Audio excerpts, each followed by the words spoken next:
Bom, há dois instantes nitidamente definidos no centenário da independência em 1922. Ele foi no Rio Grande do Norte uma das datas mais marcantes, né, para as entidades culturais e, ao mesmo tempo, representou para o Rio Grande do Norte mais uma preocupação da data da independência do que de qualquer outra coisa. O que é interessante notar que 1922, para usar uma expressão moderna, é um ano para o Brasil icônico, porque em fevereiro você tem a Semana de Arte 22. Em março, que é uma ruptura estética, né? É aquela cultura que vinha de forma muito afrancesada, aquela paisagem literária e cultural muito afrancesada pela influência natural da França, né? No Ocidente, principalmente no caso do Brasil. A Semana de Arte Moderna é uma ruptura estética na medida em que é quase que uma palavra de ordem dizendo voltem-se para a paisagem brasileira, para os motivos brasileiros, para a natureza brasileira, né? para a história brasileira, para o tema Brasil. É um chega naquela hora do modernismo, essa redescoberta do Brasil, e aí do ponto de vista literário e cultural, e ficcional e poético, né? Em março, há uma ruptura estética, a fundação do Partido Comunista. Você imagina que é um país que ainda era um país, digamos, saído da Primeira Guerra, um país que, apesar o modernismo ocorre onde? Ocorre em São Paulo, não podia ocorrer no Rio. É natural que tenha ocorrido em São Paulo. Por quê? Porque era a metrópole, né? Era a cidade maquinária, industrial. E as vanguardas europeias elas estavam muito mais próximas dessa modernidade do que da malandragem do Rio, da vida bonachona do Rio. Não podia surgir no Rio. A Semana de Arte Moderna ocorre, portanto, em São Paulo, embora alguns escritores tenham participado, escritores cariocas. Então, em março, acontece uma ruptura estética, a fundação do Partido Comunista. O Brasil vai olhar agora para a questão da luta de classes, que antes não tinha esse olhar. E, em setembro, o centenário da independência, que vai produzir o quê? Vai produzir um sentimento de descoberta da nacionalidade. Mais do que isso, da identidade brasileira. O que somos? O que é que nós somos? O que é que nós fazemos? Por que é que nós somos assim? Por que é que a gente veio de índios, negros e portugueses? Né?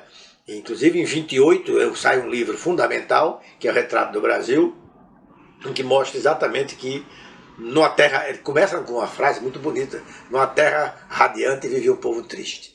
A tese de Paulo Prado é que ele lança em 28, é que a fusão dessas três raças gera um povo melancólico. A saudade muito impressionista demais, mas é muito bonita a tese dele. É romântica, impressionista, mas é interessante. Ou seja, você traz a saudade do português, você traz o sofrimento do negro, né? Você traz a vida livre do índio que de repente não consegue mais ser livre, porque o explorador não consegue entender que ele seja coletor, só tira da natureza o que precisa para comer todos os dias, quer dizer, não tem o sentido de acumulação. E nesse mesmo ano de 28, vem um contraponto fortíssimo, que é o lançamento de Macunaíma, o herói sem nenhum caráter. Quer dizer, você vinha do herói caipira de Lobato, do Jeca Tatu de Lobato, e de repente você vê um herói sem nenhum caráter, de uma fragmentação absoluta, maluco, brincalhão, a chamada quase que uma carnavalização antecipada, muito antes até de Bakhtin, né? Quando chega setembro, não. Em razão do centenário da independência, há como que uma fundação do sentimento de brasilidade. Vamos saber o que nós somos, vamos estudar o que nós somos. Vocês lembrem-se que é mais ou menos dessa fase, 20 e 30, a coleção brasiliana, fundada por Monteiro Lobato, a Companhia Editora Nacional, que vai dividir a coleção nas três áreas, ele vai se inspirar nos sertões: o homem, a terra e a luta. Você olhando para a Brasiliana, para o índice da Brasiliana, você vai ver que ela publica livros ou sobre o homem brasileiro, ou sobre a terra, ou sobre a luta. Inclusive publicando viajantes que vieram para o Brasil, que nos ensinaram a olhar, de certa maneira, a olhar para o Brasil. Os grandes viajantes que aqui vieram, inclusive Henry Costa, que foi traduzido e publicado por Cascudo em 1942. Então, o ano de 22 é um ano muito rico nesse sentido. A segundo momento de 22, eu diria que é o momento local. Se a gente fosse cumprir aquela lição de que a vida é um assunto local, que ensinou Chaplin, né, e nada melhor do que Chá, porque ele consegue com a Dama e o Vagabundo ter sucesso durante 100 anos. Né? É sempre interessante que uma dama se apaixone por um vagabundo, como é pouco usual que um vagabundo deseje, né, casar com uma dama. Essa diferença social, econômica, é sempre um negócio muito interessante na história da vida, e da vida a dois, da vida amorosa. Se nós fôssemos olhar para o Rio Grande do Norte, nós vamos ter uma coisa impressionante. Nós fizemos muito mais do que vamos fazer. Olha que ainda vai chegar a 22.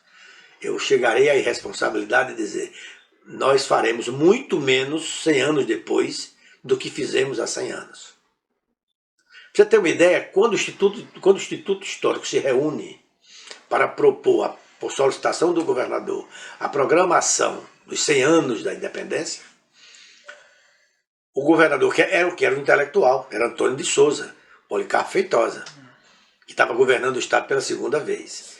Portanto, um homem esquisito, quase que esquizoide, caladíssimo, não saía de casa para nada, mas era um homem de sensibilidade, um grande leitor de escritores franceses, e ao mesmo tempo um homem com um olhar regionalista, moderno, porque antes do modernismo ele já tinha feito Flor do Sertão, Gente Arrancada, não só Gizinha, que era um romance urbano, mas romances de um regionalismo que só ia explodir em 30, com o romance de 30, com Graciliano, com Raquel de Queiroz e companhia. Né?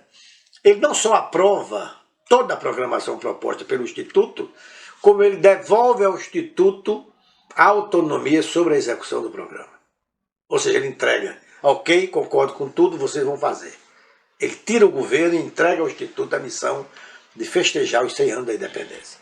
E o Instituto propõe a erguer um monumento, que é aquele monumento em bronze na Praça 7 de Setembro. É feita uma praça, que seria teoricamente a praça diante do Palácio Potengi, teoricamente não, na prática a praça diante do Palácio Potengi, né?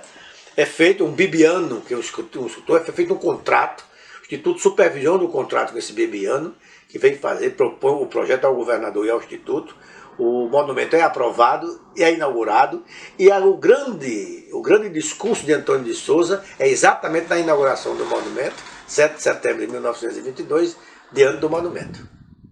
Tem a fotografia, inclusive, aqui, e o Instituto publica uma edição especial chamada Centenário, em 22, ela sai em 23, mas com tudo o que aconteceu em 22. Todos os discursos, é um negócio de um apuro editorial que não teremos ano que vem. Nenhuma instituição fará isto aqui. Anote o que eu estou dizendo. Aqui estão todos os discursos, todas as notícias, todos os monumentos, toda a programação, todos os desfiles da polícia, das Forças Armadas, dos escoteiros, da escola doméstica, dos operários. Tudo está aqui. Está documentado aqui, com fotografias, inclusive, de cada coisa. Os ecos do centenário, as mensagens que chegam, inclusive, de Rui Barbosa, tudo está aqui. Então, é interessante que o Instituto, de alguma maneira, consiga, quando nada, ou fazer uma edição facsimilar, como fez já uma vez, de Miguelinho, ou então programar, que seria mais interessante ainda, uma edição para o ano que vem, para setembro do ano que vem, tem aí mais de um ano para fazer isso, né? Registrando o Rio Grande do Norte 100 anos depois. O que mudou na economia, na sociedade. Você tem uma universidade que foi criada, você tem várias universidades estaduais, né? Você tem cientistas já pesquisando aqui, com patentes registradas, mais de 60 patentes. Ou seja, tem um outro Rio Grande do Norte que, se o Instituto conseguir ter o apoio, aqui foi fácil. O presidente era do Instituto e era o governador. O governador era do Instituto e era intelectual. Então tudo foi garantido pelo governo. Só o monumento custou 100 contos de réis, que era muito dinheiro naquela época. E ele aprova o orçamento para ser pago, assim, que ele mandou um modelo, foi submetido o modelo, ele aprovou e mandou pagar. E todas as festividades foram custeadas pelo governo. O governo assumiu os 100 anos do primeiro centenário da independência e indicou o Instituto Histórico para ser a instituição organizadora e realizadora do centenário. Ele apenas fez na condição de governador o discurso principal na inauguração do monumento, que é aquela mulher, né, com a bandeira e tal, deflagrada em bronze, né? Ela não flameja, mas é como se flamejasse. Ela não drapeja, mas é como se drapejasse. Portanto, eu acho que é muito interessante essa possibilidade. É o volume 19, o volume 1 e 2 é o número 1 e 2 do volume 19, 1922. E algumas coisas que chegaram em 23 ele ainda conseguiu publicar, mas totalmente referente ao centenário da independência. Eu acho que essa é a melhor notícia que se pode dar de como foi há 100 anos e de como foi a importância do Instituto Histórico fazendo, e não só fazendo, registrando o que foi feito no primeiro centenário. Nós estamos diante agora do segundo centenário.